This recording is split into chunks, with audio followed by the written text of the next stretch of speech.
weaponization of the Justice Department. And he addressed this on the Senate floor. When former Attorney General Bill Barr endorsed Mr. Blanche, he said Mr. Blanche will run the department as effectively as anyone can under President Trump. Barr specifically addressed the allegation that Mr. Blanche would be a yes man for the president.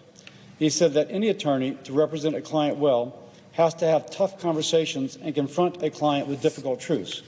That because of his previous attorney-client relationship with President Trump, Mr. Blanche would be precisely the person to push back on President Trump.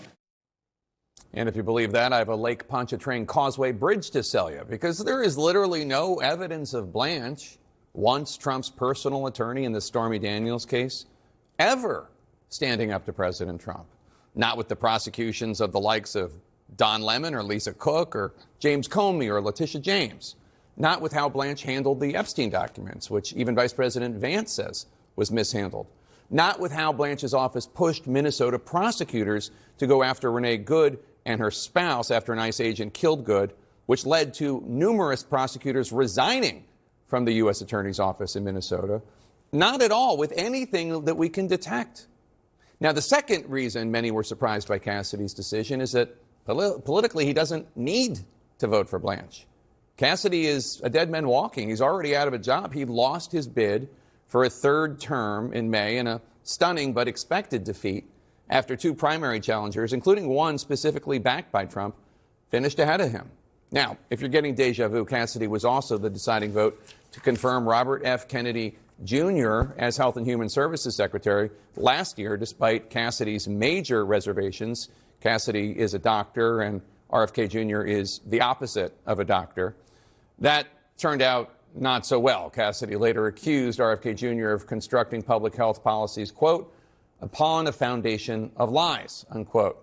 And still, his vote for RFK Jr. was not enough to put him in Trump's good graces and save his job, because Cassidy was one of only 7 Republican senators, you might remember, who voted back in 2021 to convict Trump in the impeachment for inciting an insurrection during the end of Trump's first term.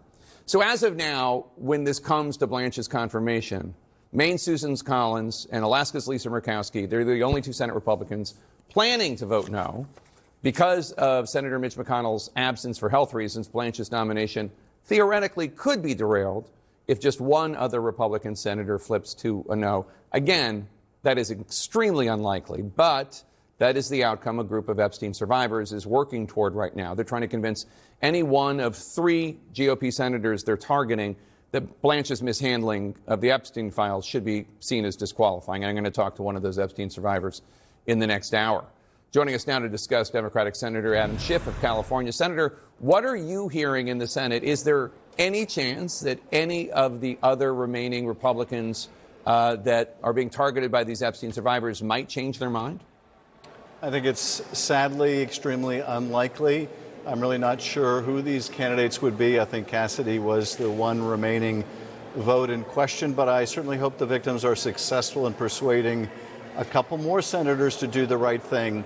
To me, it's simply not an adequate argument, as we heard from one of my colleagues today, to say, yeah, he's got bad judgment on this and bad judgment on this, and these are problematic things that he's done.